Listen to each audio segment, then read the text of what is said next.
I'm Mike Davis, hanging out backstage at Reading 2008 with Pat from Anti-Flag in front of the girls' toilets.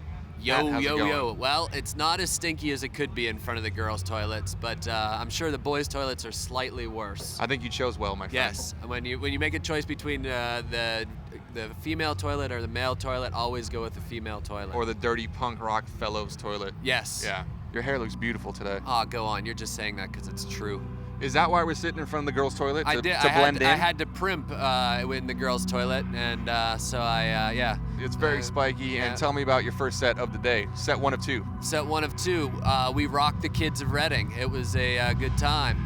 There was a lot of young people running in circles, so it was good. It's hard to get the crowd motivated at 1 o'clock in the afternoon, though, isn't it? It's hard to get me motivated at 1 o'clock in the afternoon, but Yeah. it was good. But the true test, the beautiful thing about today is that you're playing on the punk stage, the lockup stage. Yeah. That's a different ball game.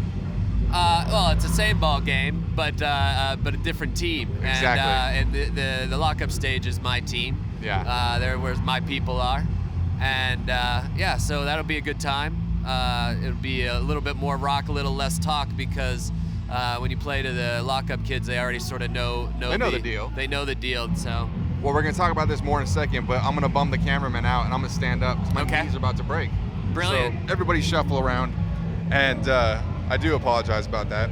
But you know what? It seems like Anti-Flag has a bit more, not humor necessarily, but just that you guys have seemed to lightened up a little bit more over the years. You know what I'm saying? Yeah. I think a lot of people think that we take ourselves a lot more seriously than we really do.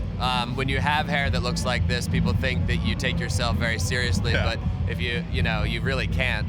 So we see the joy and the humor of punk rock, but we also see the amazing bits of punk rock that like last night we were hanging out with King Blues and Gallows, and just great bands with great ideas and great messages, and realize that it's about more than just a funny haircut. It's about positive social action. So we realize that it's there's humor in it, there's a good time in it, but it's also about something real, and the real change of political change, especially in the States right now. What would you have done if you weren't in a band? Be a haberdasher. What is a haberdasher? You never seen Spinal Tap? I have, but you didn't get that reference? Okay. Yeah. Or a hairstylist, maybe. A hairstylist. I would have been, or I still may be, because this rock and roll thing doesn't last very long. So I'm thinking maybe a goldfish farmer is what I'm thinking about. A lot of money in goldfish. There is a lot of money, and actually, we joke, but I actually collect goldfish. Okay. Koi and goldfish at home, and koi's are expensive. They are, and that's where I'm getting at. If you've got quality koi, you can make a good living, exploiting fish. And the nice thing about koi is that I'm going off on tangents. Please, yeah. The nice thing about koi is that they pretend that they love you when you feed them. So you throw some food in there, and they come up and they give you kisses, and it's good times. And here's another story. And then when your back's turned, they get you.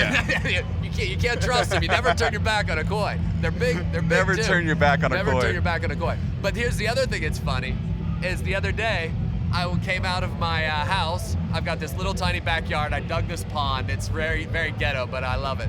So I come out of my house, and there's this turtle on its back in right outside my door. And It's not your turtle? It's not my turtle. Okay. So I'm like, where the hell did this turtle come from? So I go around to the neighbors. None of the neighbors have lost their turtle.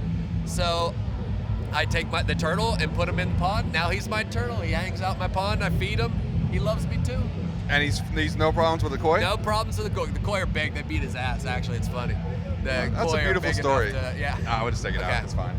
And go get your nails done before you go on stage. You can't go on stage looking like that. Yeah. It's been a couple days, and I'm a bit of a mess. Well, Pat, you're a good man. Thank you very much. Thank you. Have a great set. Yes, brilliant.